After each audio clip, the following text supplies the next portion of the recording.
this is Conrad. He's the teaching and learning specialist in the law faculty. So he's been using the online platform, and he will speak to you about how he's been using it, or show you how he's been using the environment. And what I'd like to do is just actually to,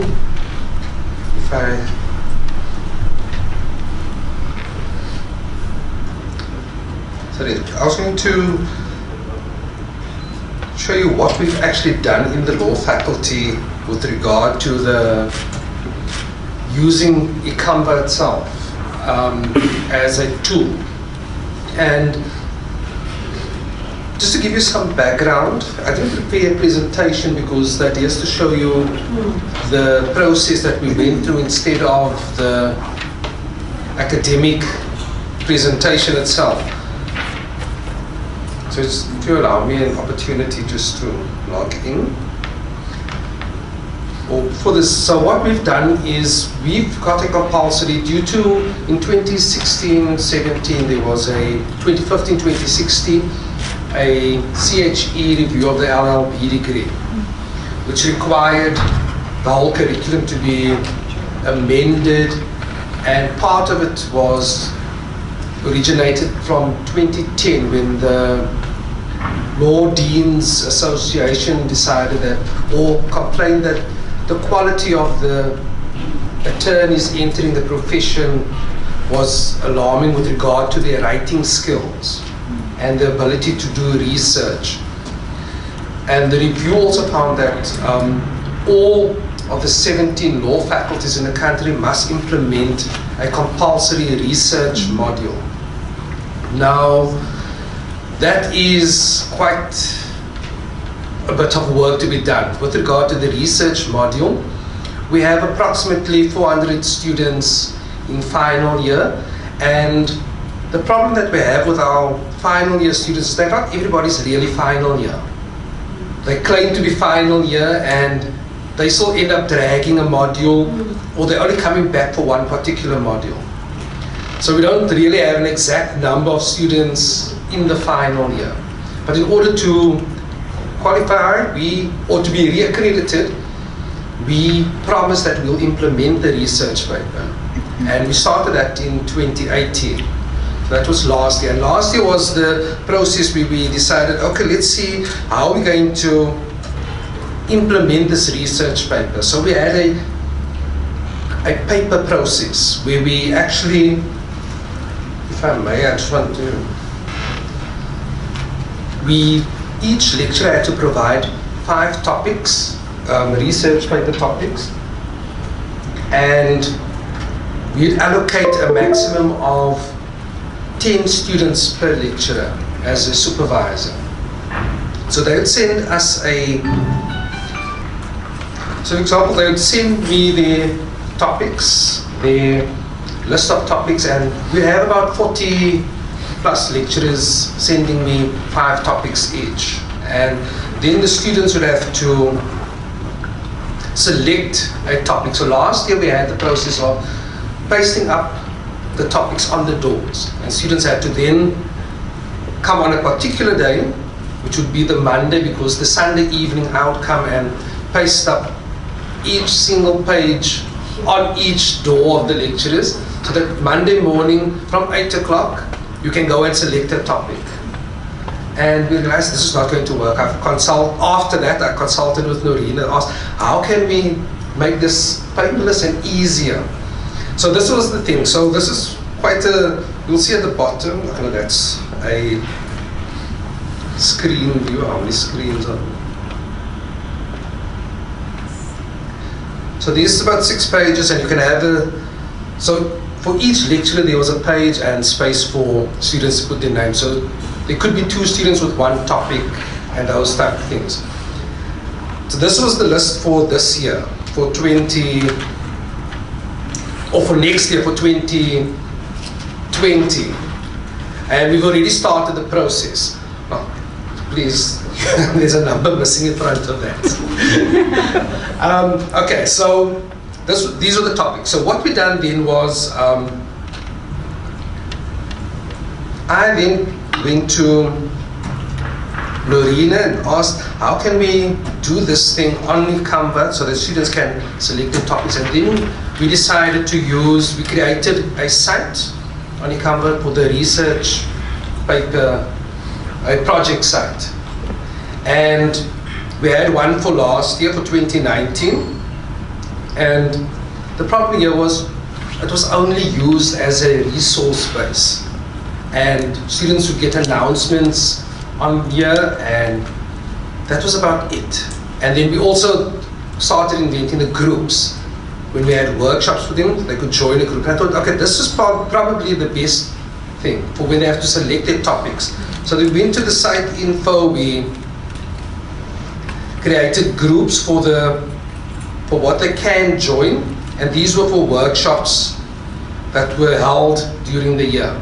And then, because the library only had a certain number of seats available, we limited the group membership to 30 based on what they could accommodate, and students then had to register for it.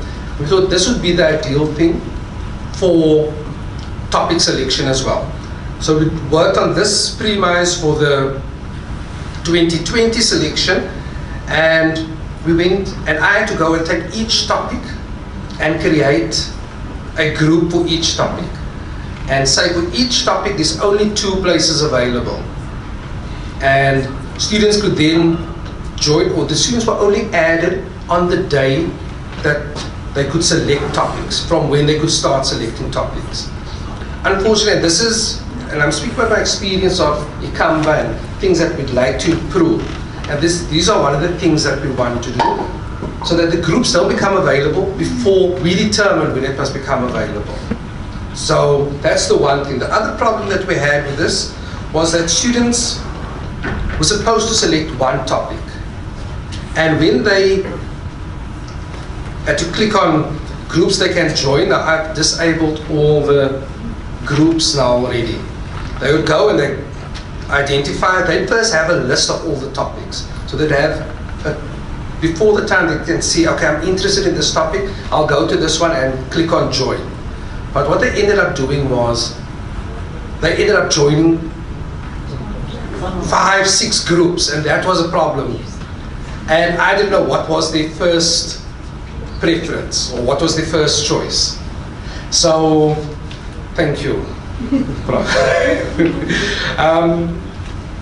What was the choice? So I had to then decide, I sent out a notice saying, if you have joined more than one group, I will, at 10 o'clock on a particular date, I will unjoin you from the additional groups, and you will be settled with the group that I allocate to you. Some students went and they unjoined, and then there were others that didn't see the announcement. That's always, but they saw the announcement to join the group, but to unjoin, they didn't see that announcement. Then I went and unjoined them, and students, it's always a problem. That wasn't my choice. I selected that other one, but you also selected all the other groups. So, unfortunately, it was quite a tedious job to go and unjoin them. And therefore, I thought that we need to raise this with CIECT or with the developers in adding that I'm not a computer boffin or programming boffin, but something that you can just say, listen, you can only join one group. So those were one of the things. So what we've done now is, from this I can draw the list of who are the students in a particular, with a supervisor, and I can send the supervisor, here is your students, or here are your students, and they can then see who these students are. All the lecturers are added here as well. Now we've also created the thing that, the discussion forums. Now, nobody wants to discuss anything. The other problem with this is, not a problem, with eColloquium or the site project is, we have to add the students because they're not registered for this module yet.